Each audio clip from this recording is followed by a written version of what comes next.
How to remove glance from lock screen on Samsung Galaxy device. So if you have the Samsung glance on your Samsung phone lock screen and now you want to remove it, then this is what you need to do. So if at the end of this you found this offer informative, please don't forget to like and then subscribe. Now to remove glance from lock screen on Samsung, all you need to do is go ahead and open the settings app. On the settings, scroll down, locate and click on wallpaper and style. Click on change wallpaper. Now scroll down change wallpaper until you get to wallpaper services and click on it. Then if you have dynamic lock screen or Samsung global goals selected, go ahead and turn this to none. Then click on apply. Then you should say wallpaper applied to lock screen.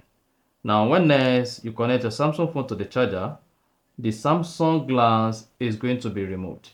And that's it. So that is basically how to remove glance from lock screen on Samsung. If you found this offer informative, please don't forget to like and then subscribe.